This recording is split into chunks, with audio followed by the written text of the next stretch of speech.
তনু হত্যার বিচার আপনি গদিতে বসেছেন, 11 মাস হয়ে গেল, কই তনু হত্যাতে এখন হাত দেন নাই। 27শে জুন একজন নারীর উপর বর্বর হামলা হয়েছে এবং নিঃসন্দেহভাবে দূষিতা হয়েছেন ওই নারী।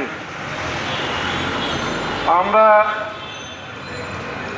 এই দেশের শ্রেণী বৈষম্য, ধন বৈষম্য, জাতি বৈষম্য, সাম্প্রদায়িক বৈষম্য, নারী বৈষম্য, বৈষম্য বহু রকমের আছে।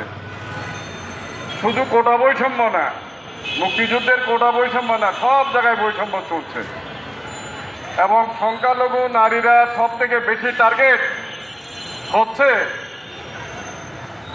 তারা সব টার্গেটে পরিণত হয়েছে, আমরা সেটা দেখছি। আজকে জুলাই গণঅভ্যুত্থানে যখন ছাত্ররা লড়াই করছিল, 15 জুলাই যখন আক্রান্ত হয় ছাত্ররা, ছাত্রলীগের ক্যাডার দিয়ে যখন বিশ্ববিদ্যালয়ে তারা দাঁড়াইতে পারছিল না, তখন হল থেকে মেয়েরা এসে তাদের সামনে দাঁড়িয়ে যায়। এই মেয়েরা শত শত হাজার মেয়ে নারী সেদিন এই আন্দোলনে সম্পৃক্ত হয়ে যায়, আমরা সেটা দেখেছি। তার ফলেই আন্দোলনে এক নতুন মাত্রায় উত্তীর্ণ হয়। আবার সেই নারীর উপর নানাভাবে নির্যাতন হচ্ছে।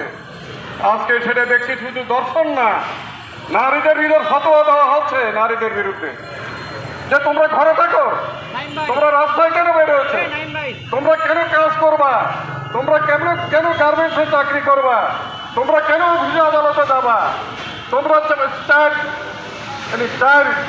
অর্থাৎ 4th শ্রেণী পর্যন্ত পড়ো আর ঘরে থাকো, পুরুষের সেবা করো। এই হলো আমাদের দৃষ্টিভঙ্গি। একদিকে দর্শন, আর একদিকে নারীদেরকে ঘরের মধ্যে ঢুকিয়ে দেওয়ার নানা ষড়যন্ত্র আজকে চলছে। যেই নারীরা গত জুলাই অভ্যুত্থানে ঐতিহাসিক ভূমিকা পালন করেছে, স্বৈরাচারের বিরুদ্ধে আগেও এই নারীরা ঐতিহাসিক ভূমিকা পালন করেছে। 69-এর গণঅভ্যুত্থানে আমরা নারীদেরকে লড়াই করতে দেখেছি, মুক্তিযুদ্ধে লড়াই করতে দেখেছি। সেই নারীকে আজকে ঘরবন্দি করে ফেলার চক্রান্ত চলছে। বন্ধুরা আমার, সরকার পরিবর্তন হয়েছে, সরকারের পালাবদল হয়েছে, দেশের শাসক শ্রেণীর কোনো পরিবর্তন হয় নাই। শাসক শ্রেণী একই রয়ে গেছে।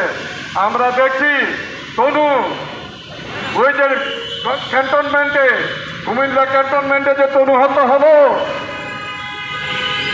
ওই স্বৈরাচারের আমলে, সেই তনু হত্যার বিচার আপনি গদিতে বসেছেন, 11 মাস হয়ে গেল, ওই তনু হত্যাতে এখন হাত দেন নাই।